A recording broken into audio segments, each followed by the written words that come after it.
Atila, el azote de Roma y la sombra de la estepa. Prólogo, el jinete que discordó con los muros. En la vasta geografía entre el Danubio y las estepas, donde el viento sumerge el campamento y la monta es escuela de supervivencia, surgió una figura cuya estela cruzó fronteras y siglos. Atila no es solo nombre de saqueo en la memoria latina, fue el producto de una época de movimiento, de alianzas frágiles y de oportunidades extraordinarias. Gobernó a los hunos en la primera mitad del siglo V, y bajo su mano breve pero feroz, la presión de la estepa se transformó en política continental. No solo en cabalgadas e incendios, sino en tratados rescates, diplomacia coercitiva y en la capacidad temporal de imponer tributo a imperios que siglos antes parecían inmutables. Esta crónica busca abandonar la imagen icónica del azote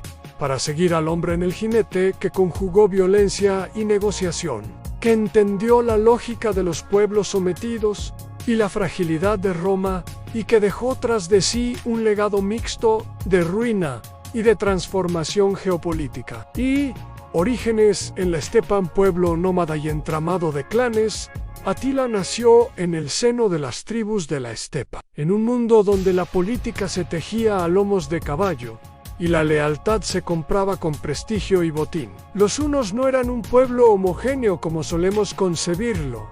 Eran una confederación de grupos, señores y mercenarios, que sumaban su fuerza cuando la ocasión lo exigía. En Ismarco destacaron líderes capaces de centralizar temporalmente la violencia.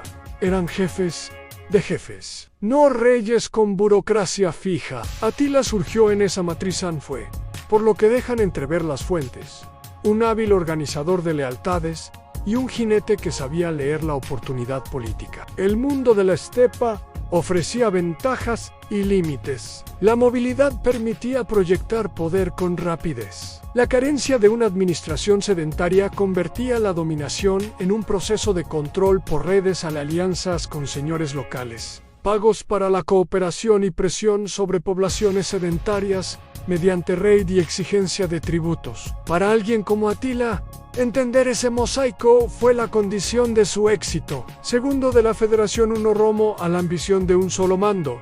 Antes de Atila existían liderazgos unos importantes, pero la estructura política era fluida. Na década do 430, Attila aparece como co-gobernante con su hermano Bleda. Juntos consolidaron la hegemonía sobre diversas agrupaciones hunas y extendieron la influencia hacia las riberas del Danubio. La colaboración fraterna le permitió acumular poder, contactos con redes de mercenarios germánicos y un conocimiento de la política romana en ríos de oro, familias de clientes y la práctica romana de comprar la paz con subsidios. Sin embargo, la ambición personal y la lógica de la estepa, donde la autoridad se nutre de éxitos rápidos, empujaron a Atila a buscar un mando único. En torno a 445-449, las relaciones entre Atila y Bleda se deterioraron. Las fuentes hablan de la muerte de Bleda en circunstancias violentas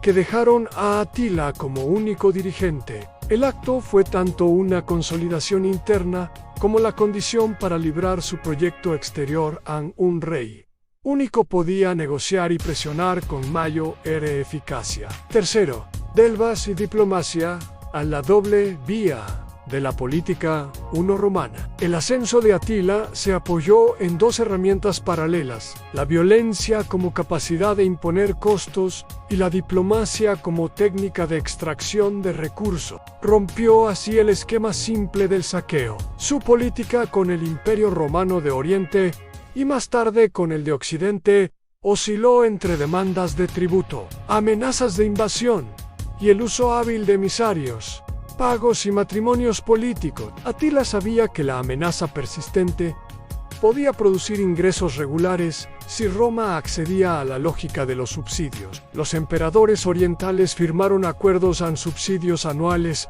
a cambio de paz, reconocimiento de áreas de influencia y promesas de asilo a aliados hunos. Para el imperio, comprar la paz era, a menudo, la medida más racional ante una amenaza que no podían aniquilar con facilidad. Atila explotó esas contradicciones a la vez que saqueaba, negociaba, lo que multiplicó su poder efectivo. Cuarto, la campaña de los Balcanes y el Tratado de 447 en Dulces y Espinas. En los años 440-447, Atila presionó el territorio del Danubio con campañas que devastaron provincias y produjeron enormes flujos de refugiados. La devastación tenía sentido táctico, empujaba a Constantinopla a aceptar exigencias o a pagar con oro y grano.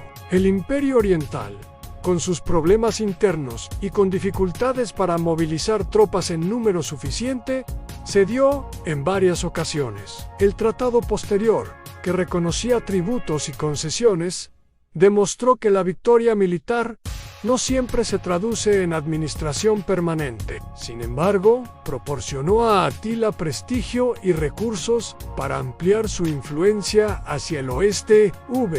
La ruptura y la marcha hacia Occidente de la extorsión al sueño continental, 449-451. En la segunda mitad de la década de 440, Atila intensificó su mirada hacia Occidente. La debilidad del Imperio Romano de Occidente, con gobiernos cambiantes, militares ambiciosos y poblaciones resentidas, ofrecía un escenario propicio. Tras episodios de saqueo y extorsión, Atila cruzó los Alpes en dirección a la Galia, 451. La ofensiva no era solo militar, buscaba imponer una tributación general, presionar al poder territorial y negociar la sumisión de pueblos germánicos que aún eran autónomos en la región. La campaña en Galia culminó en el enfrentamiento con una alianza romana visigoda coordinada por el general Isio en la batalla de los Campos Cataláunicos. El combate fue feroz y ambiguo. En su resultado, Atila fue detenido, no definitivamente vencido. La batalla demostró que la coalición de intereses era capaz de frenar la hegemonía Juno, pero también mostró la fragilidad de la autoridad occidental para capitalizar una victoria estratégica. Sexto, Italia y el asedio de la península 452 en saqueo. Diplomacia y el encuentro con el pontificado en 452, Atila penetró en la península italiana. La campaña fue exitosa en términos de terror y saqueo en ciudades como Aquileia fueron arrasadas y la presión sobre la península fue inmensa. Sin embargo, la lógica política cambió cuando la ofensiva encontró límites geográficos, logísticos y humanos a la dificultad de sostener un ejército en territorios lejanos. La resistencia de otras fuerzas y la posibilidad de negociaciones importantes con los centros de poder religioso y civil. Según la tradición, la intervención del Papa, la figura de León I Apa, rece en relatos posteriores, junto con la promesa de tributo y una combinación de factores sanitarios y estratégicos, hambrunas, enfermedades y el temor a refuerzos militares, condujo a Atila a retirarse de Italia. El episodio simboliza un rasgo central en Atila. No era un saqueador irracional, sabía retroceder cuando el precio político y material de la continuación era demasiado alto. Séptimo, técnica militar a movilidad, arquería y uso de sujetos en el campo de batalla. Atila aprovechó la ventaja de la movilidad montada en arqueros a caballo, escaramuzas, rapidez de retirada y la capacidad de trabajar con contingentes diversos germanos, sármatas, alanos. No dirigía un ejército monolítico, sino una coalición de guerreros que respondían parcialmente a su prestigio y a la remuneración. En Europa Occidental, ese tipo de guerra demostró su poder. En escenarios de asedio prolongado o en terrenos muy montañosos, encontró limitaciones. Además, Atila incorporó, cuando le convenía, tropas de naciones sometidas y empleó prácticas de coacción en toma de rehenes, deportaciones y colocación de gobernadores locales sometidos a su autoridad. Ese híbrido entre piratería expansiva y administración extractiva fue su sello. Octavo, proyección política del saqueo al imperio en germen.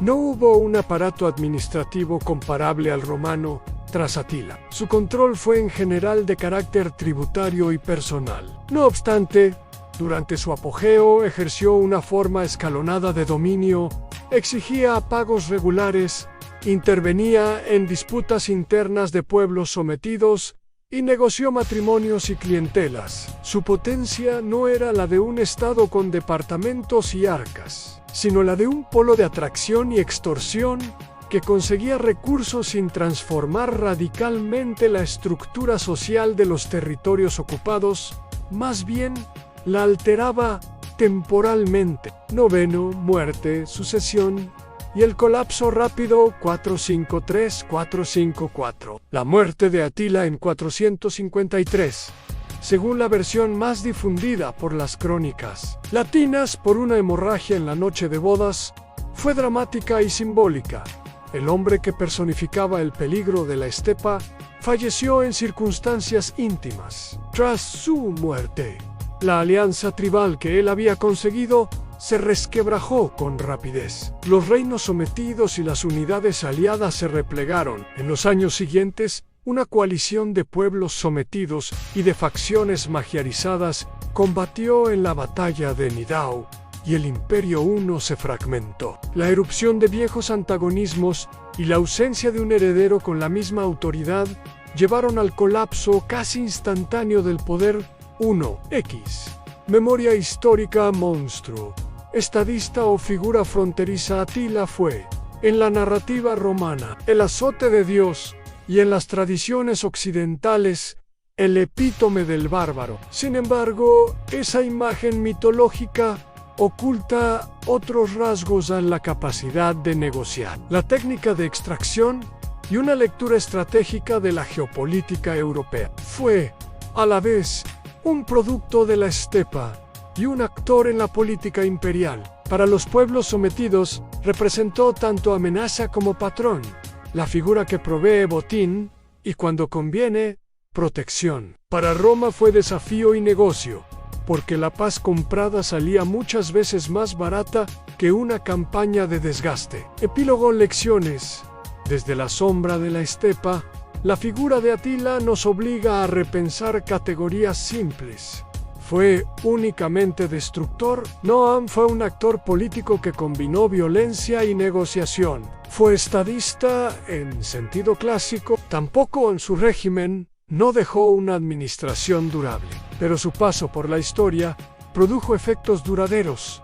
Aceleró realineamientos de pueblos germánicos, empujó migraciones que transformaron la demografía europea y mostró que la violencia móvil de la estepa podía desafiar a los estados sedentarios de manera sistémica. En perspectiva, Atila es síntoma y causa del tránsito entre el mundo romano tardío y la estructura medieval emergente.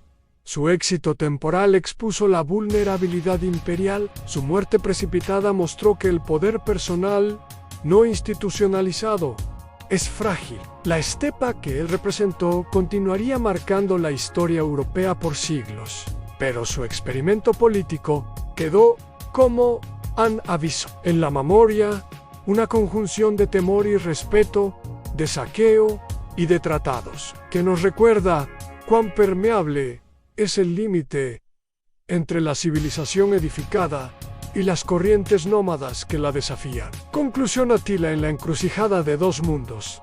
Atila no es solo un personaje de leyenda, sino un agente histórico plausible cuya estrategia fue combinar la violencia con la diplomacia del tributo. Fue el jinete que pudo llevar al tablero continental la política de la estepa en exigir, amenazar, negociar y retirarse. Su figura se presta a la simplificación mítica, pero la historia política nos pide una lectura más matizada, a la de un hombre que entendió la instrumentalidad del saqueo y la funcionalidad del pago, que transformó la movilidad en política y que dejó como lección la fragilidad de los poderes fundados en la palabra de un solo hombre.